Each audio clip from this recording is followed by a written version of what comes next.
Naman na after lumabas yung pelikula, maganda yung feedback.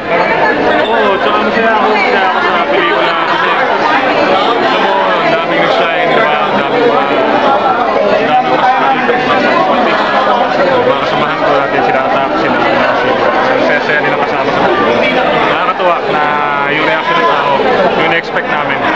Ano reaction ng Bea habang nanonood? Siyempre, surprise yun kasi hindi pa niya alam yung pelikula, di ba? Anong sinasabi niya? Hindi pa kami nakakapagkwentuhan. Tanong ko pa sa kanya mamaya.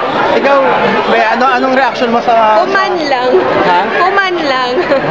Ano?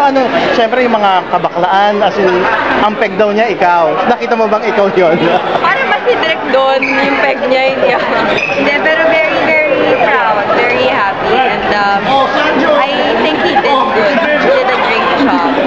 Nagulat ka ba sa isang revealing exposure ni Sanjo? At talaga, ang galing. Slow clap. Sanjo! Anong reaction mo yung may exposure si Sanjo? Diba? Naloka.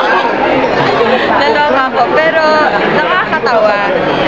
Na-expect mo ba yung magkakaroon ng movie na ganito after yung movie nyo together dun sa 24/7 in Love na... Hindi, pero feeling ko naging stepping stone yung maliit na yun, episode na yun.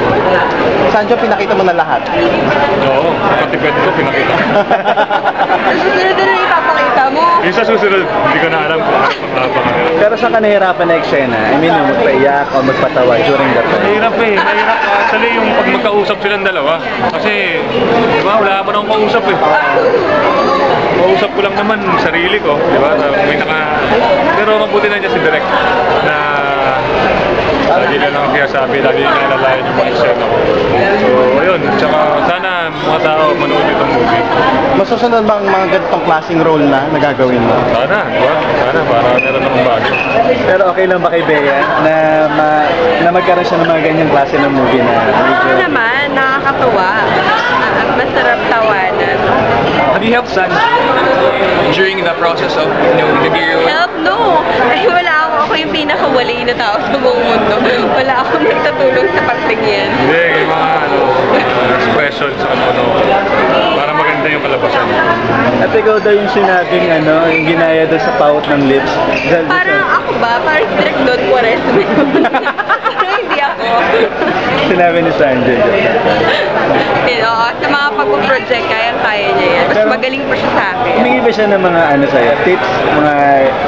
During that time ng mga eksena? Hindi, naku. Siya yun lahat. Invite natin Sanjo lahat. Yes, lahat po kayo showing na po. Romance, My Brother Showman, iniimbitahan ko po kayo lahat panood para pagkatapos ng eleksyon, magsayahan naman tayo, di ba? Tapos, bago magpasokan, manood muna tayo ng napakasayang pelikula, Romance.